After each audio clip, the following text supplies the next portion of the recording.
All right, hello everyone. Welcome to my channel. It's an educational channel.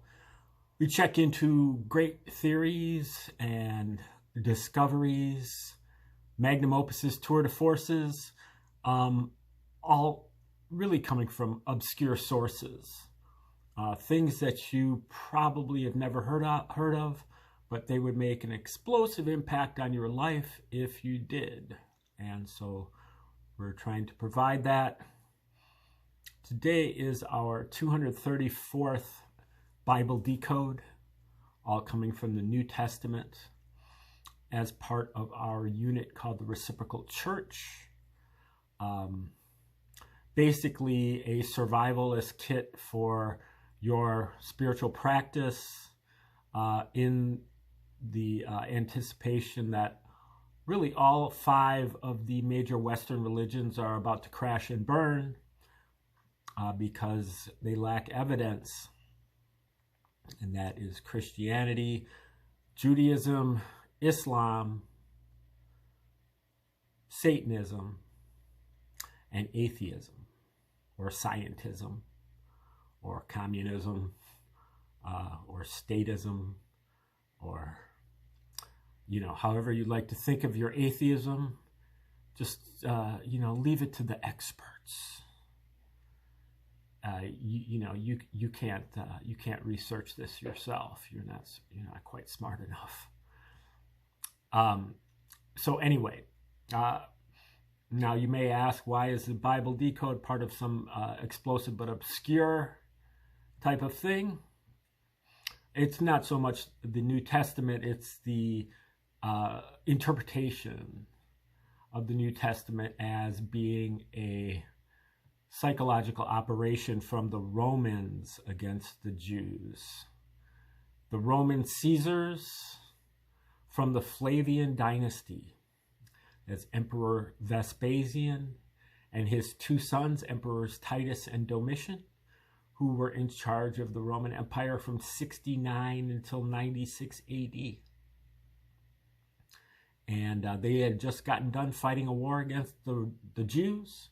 And this was the culmination of over 130 years of bitter enmity between the Romans and the Jews. So the Romans had pulled into Judea as the colonial power there in 63 BC. And the whole time it was one revolt after another, one revolution, one riot, an assassination, one terrorist attack after another for the Romans to have to deal with. And given that the Romans had literally hundreds of other tribes and nations under their umbrella, they really saw the Jews as being very high maintenance. And, they were really looking for a way to put them in line. To get them to cooperate, to get them to assimilate. But the Jews, had their separatist God, this jealous and zealous God who called them his chosen people. And so the Jews were always very separatist and xenophobic. And they also had a litany of quirky rituals that they had to keep up that the Romans didn't really understand. Probably the most egregious version was when Emperor Caligula attempted to put a statue of himself into the Jewish temple, and that literally started a war because the Jews had a stricture against graven images. And so it was completely verboten for them to have graven images in their temple. And the Jews really kind of won that whole battle because in the end, the Romans basically relented and said, yeah, well, we're going to put our statue of Caesar in everybody's sanctuary except for the Jews. The Jews got an exception to the rule because they stood up for themselves. Now, after the war, Vespasian, who was one of the, both Titus and Vespasian were generals in this war and were both wounded as part of the war.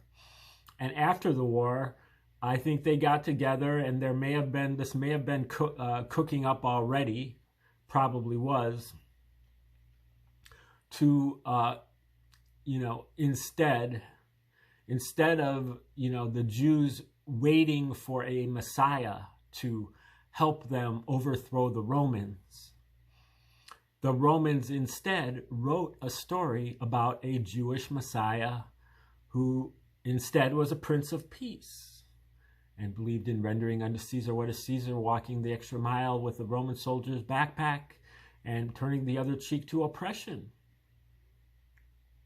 while at the same time overturning the tables of the Jewish money changers outside of the temple to prevent graven images from coming in, and berating the Jews who were selling small animals for the sacrifice inside the temple.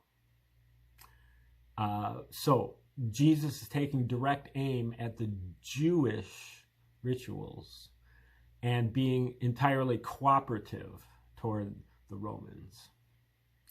And this is even more pronounced in the case of Paul. Paul starts as a persecutor of Jews, really Jesus followers, and then has a conversion experience on the road to Damascus, and becomes a believer in Jesus, as well as an evangelizer or evangelist. Now, Paul is even more deferential to the Romans and even more attacking on the Jews. Now, what are the odds that two Jews would be completely cooperative toward the Romans and anti-Jew?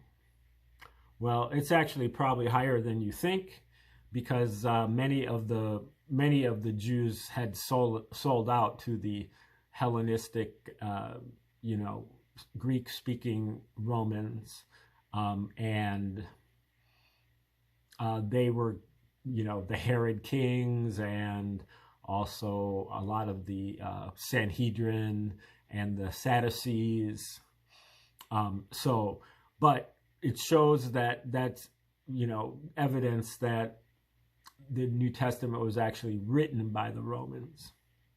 But the evidence goes from speculative to circumstantial to pretty solid proof when you look at basically the fact that they had this motive, they had the MO. The Romans created a number of other religions for psychological purposes here in the first century. The Romans also had the means and the opportunity, because they were the only people that were in charge of censorship, distribution, and publishing. So nobody's publishing anything in the Roman Empire unless it was approved by Caesar. The Gospels are written in Greek, and very few people in Judea wrote in Greek, whereas it was one of the two main languages in Rome, along with Latin, for the Roman royals. So what the Romans did is they wrote the story about the Jewish Messiah and backdated the story by about 40 years. And then they wrote also another book, 7 volumes, of a history of the war between the Romans and the Jews. This places both Vespasian and Titus really as protagonists of this history. And that history went under the name, the author Josephus or Josephus. And regardless of, the source, Josephus was a denizen of the Roman royal court, one of the court historians, and he was also an adopted family member of the Flavians. He was known as Flavius Josephus. And if you read Josephus at the same time that you read the Gospels in particular, but the New Testament in general, you will realize, if you know what you're looking for, you will realize that they are written by the same people. There are too many parallels between the two for them to not be written by the same people. And the parodies, parables, and parallels all are mutual. They go in both directions. It's not just that Josephus is parodying the Bible. Sometimes the Bible actually parodies Josephus. One author, Joseph Atwill, in his 2005 book, Caesar's Messiah, looks at War of the Jews, and he looks in particular at, there are many different families of parallels, many different themes that are involved. And one of the predominant themes that Atwill found was that the 3-year ministry of Jesus is nothing but a replica of the 3-year military campaign of Titus. Really, what happens to Jesus, every place that Titus goes, Jesus also goes. And they go to these various locations in the same order. And at the various locations, they are both beset with parallel circumstances. Usually, what happens to Jesus happens on a symbolic level, and what happens to Titus happens literally. And the parallel events are separated by 40 years, sometimes to the very hour. And we're not just talking about a few events. We're talking about over 40 separate events, all in the same order in the book of Luke and in Josephus's War of the Jews. Michael Menescotts dug in further into the book of Luke and discovered another nearly 250 more parallels in the book of Luke. The book of Luke is only 1,151 verses long, so there's a parallel, more than one parallel every 5 verses, meaning that the parallels are completely saturating Luke. And some of the parallels are very powerful, devastating, and frankly amazing in how well hidden they are, how detailed and intricate they are, and in some cases how mean-spirited and brutal they are. This is an attack on the Jews. And not only that, but Menescotts takes those 250 parallels and he graphs them on a chart, plotting a point, putting the book of Luke on the vertical axis and War of the Jews on the horizontal axis.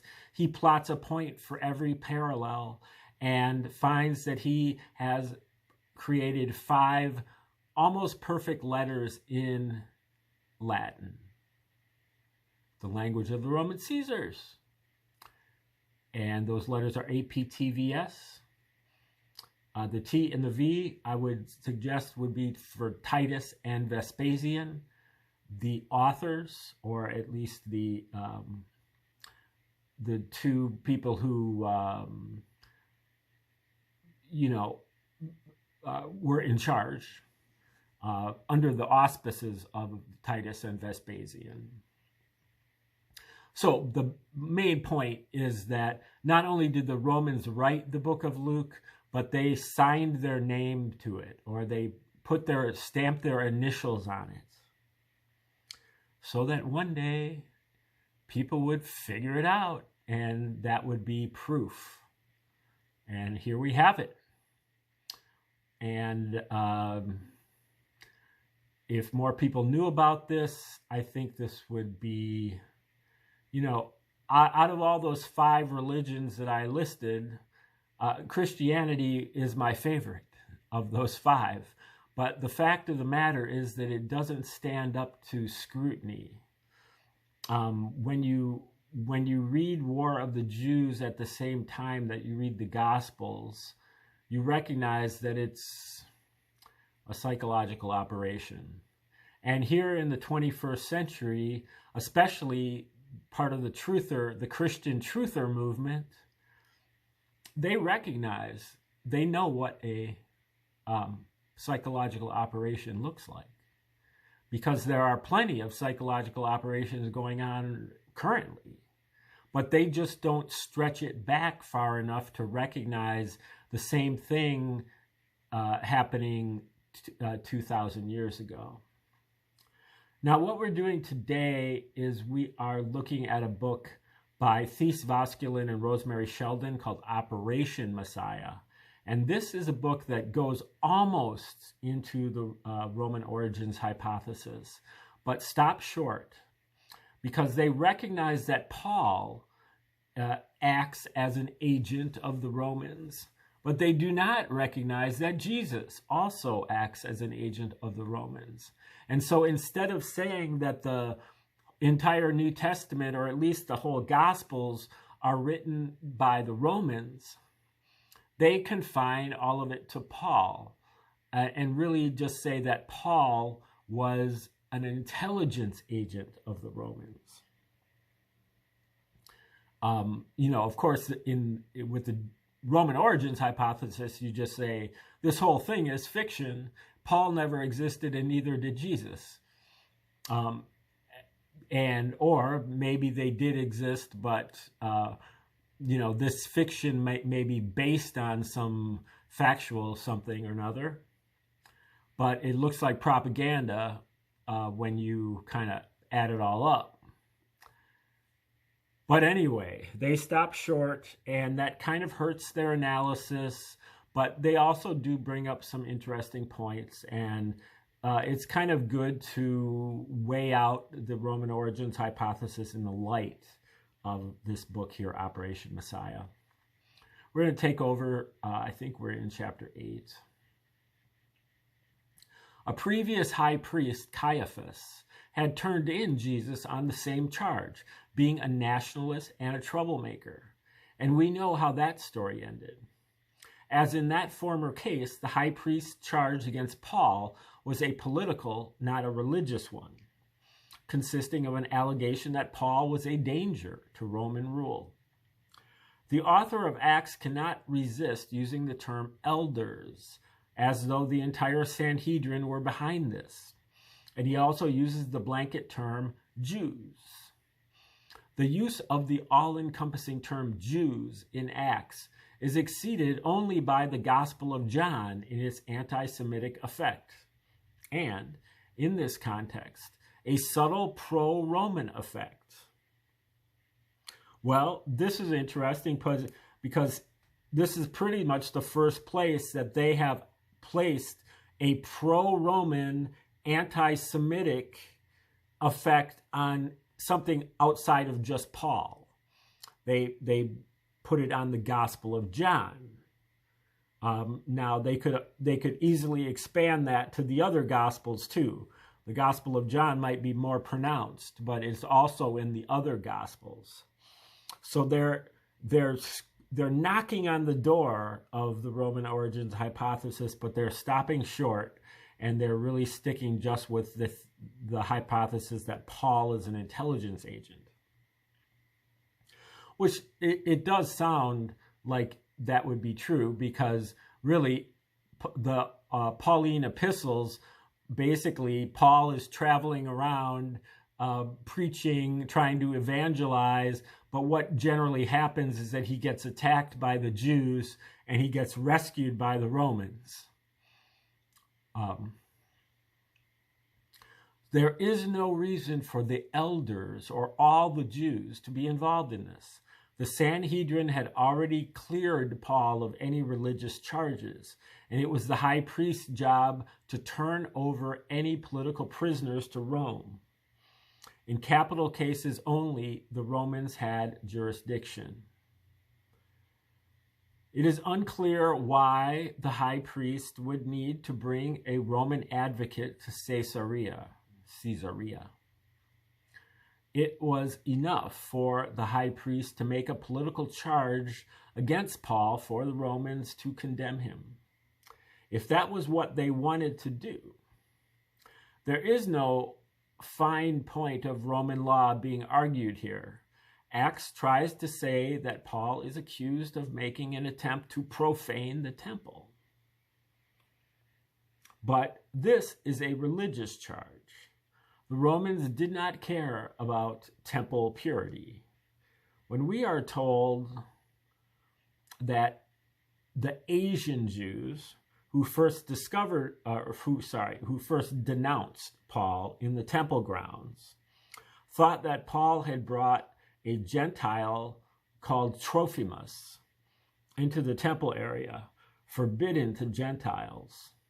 What we have is an echo of the charge brought against Jesus and later against Stephen. They, too, had spoken against the temple by declaring that it was destined to be destroyed and rebuilt, a prophecy typical of messianic movements. The high priest believed that Paul offended against his own authority in the temple, and now he was trying to convince the Romans that Paul was a threat to them too. All he really had to do was connect Paul with the Nazarenes, a dangerous messianic movement of dissidence and rebellion. But to do that, he would have had to condemn Peter, James, and the rest of the apostles. The author of Acts avoids this at all costs. The high priest probably thought that all Nazarenes were political nuisances, and this one was another obnoxious troublemaker who was a deserter from the high priest's camp. It did not seem to occur to the high priest that Paul was already pro-Roman, in Roman employ, and that the message he was preaching was divorced from all politics, not requiring any implementation on earth in the form of an independent Judea.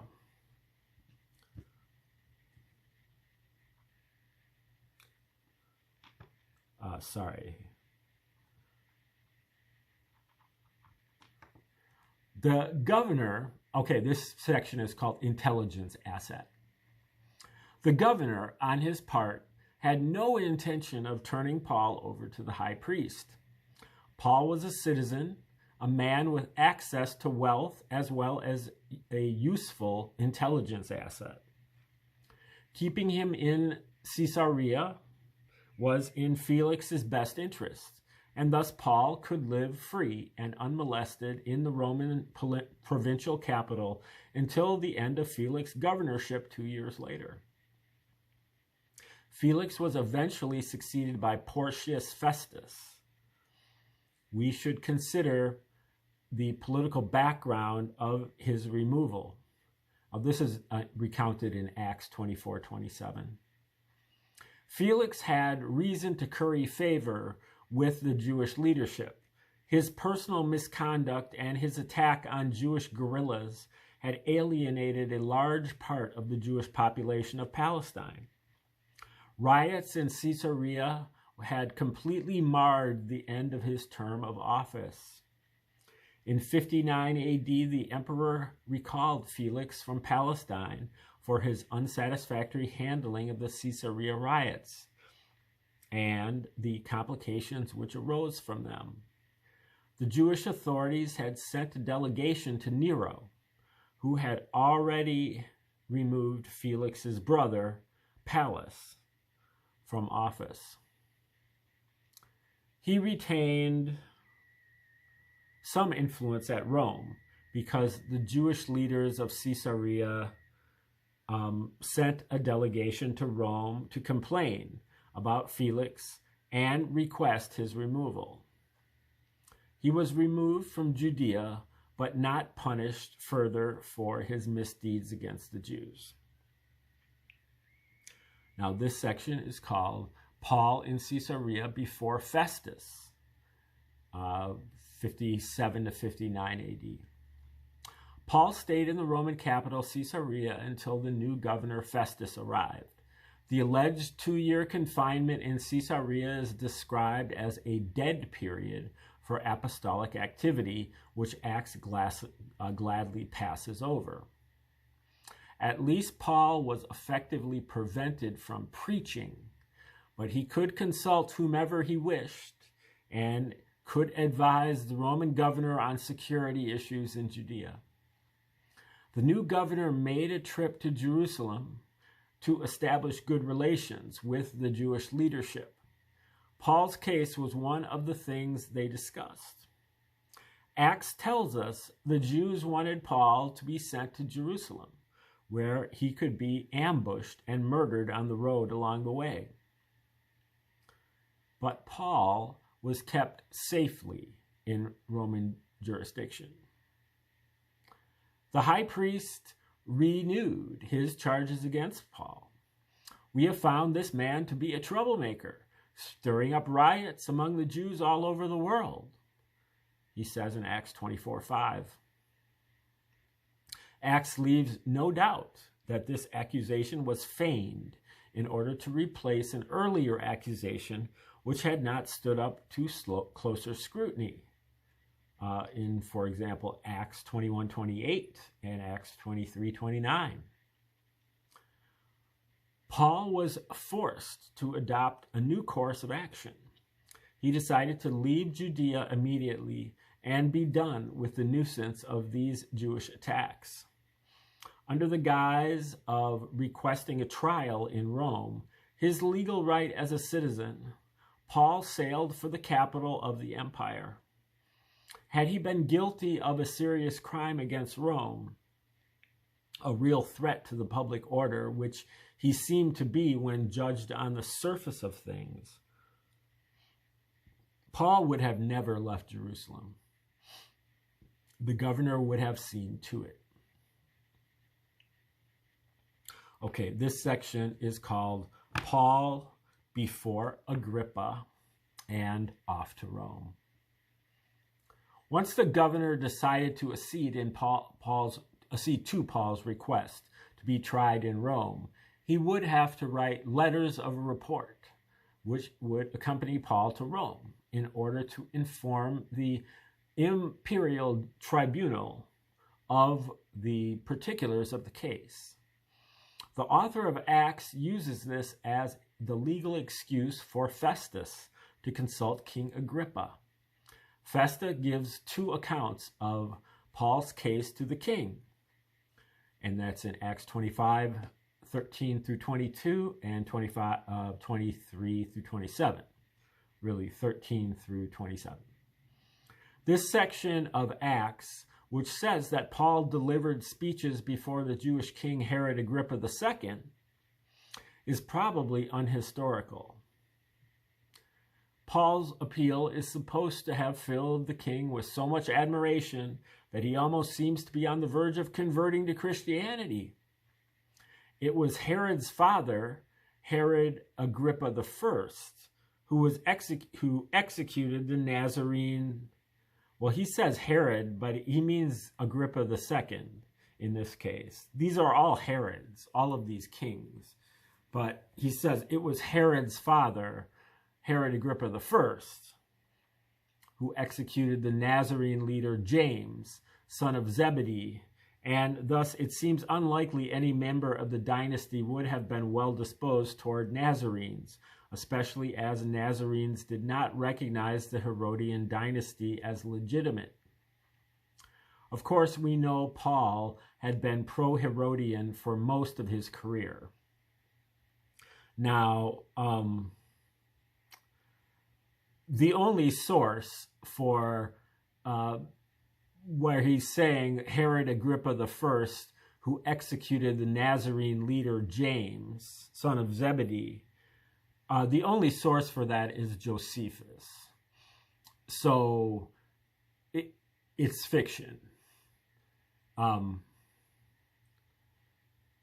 It may be reflective of some real events, but it's in Josephus. And so it has to be looked at as propaganda and fiction.